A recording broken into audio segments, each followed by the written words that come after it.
Establishing an electrically safe work condition. This is the procedure. And so this involves lockout, tagout, and all the steps for the electrically safe work condition. There were a few revisions made here. 120.2b, the lockout, tagout procedure, this text right here, has an addition to it now. So the procedure shall be developed on the basis of the existing electrical equipment and system and shall use suitable documentation, including up-to-date drawings and diagrams. I'm going to talk about that one in a moment. However, there's an addition. The procedure shall meet the requirements of applicable codes, standards, and regulations for lockout and tagging of electrical sources. So this was added to make sure that any lockout tagout procedure meets applicable requirements and regulations. But this language about the up-to-date drawings and diagrams, I mean, this is still the age-old question. And I run into this, and I know all of you have run into it, that you're trying to find a diagram so that you know where all the sources of power are coming from, or maybe to even perform a study. That's another use for the diagram. In this case, we're referencing lockout tagout, though. And if you're able to find a diagram, and sometimes that's even in question, you find out, well, it's not exactly up to date. So this is something that needs to be kept up with, although quite often it gets pushed to the side due to other priorities. Another modification, the lockout device. There was a modification made to align this with OSHA. The lockout device shall be permitted to be only a lock if the lock is readily identifiable as a lockout device, in addition to having a means of identifying the person who installed the lock. And the addition is provided that all the following conditions exist.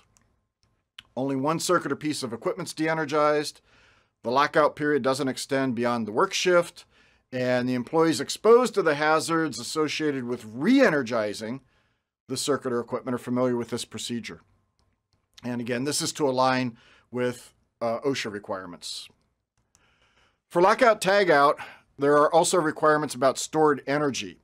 There was a new addition that references, for more information on methods and procedures to place capacitors in an electrically safe work condition, it references a new annex and a new article. So Article 360 and Annex R were both added, and those deal directly with capacitor safety. And they're both quite large articles. In fact, one of the things I do is I am one of the contributing editors of Electrical Contractor Magazine, NECA's magazine. And two things that relate to all this. Every 3 years, I write the NFPA 70E Changes article. And that article just came out last month, the May 2020 issue. So if you go to the website is ecmag.com, you can find that.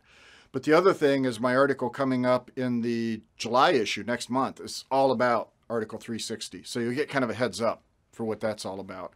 So there's quite a bit coming down the road. This is a new reference to the new Article 360 and Annex R when it comes to releasing stored energy of capacitors.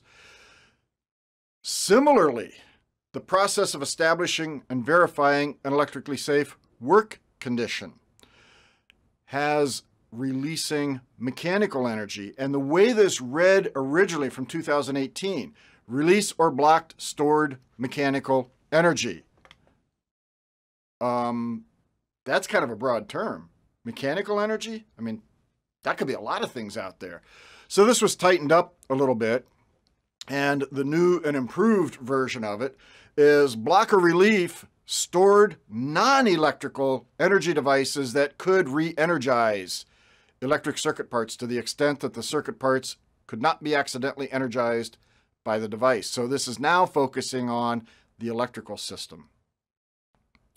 There was also a modification made to 120.5, in particular 120.57. So in 2018, there was an addition where one of the methods for verifying the absence of voltage is to use what the industry now refers to as an absence of voltage tester. And I actually have one here. It's not connected or anything, but it looks like this, just to give you an idea of the physical size, and it is right here. And so the absence of voltage tester, the idea is to be able to indicate that there is no voltage so that you don't have to go in and expose yourself to potentially, well, if it's still energized. That was the idea.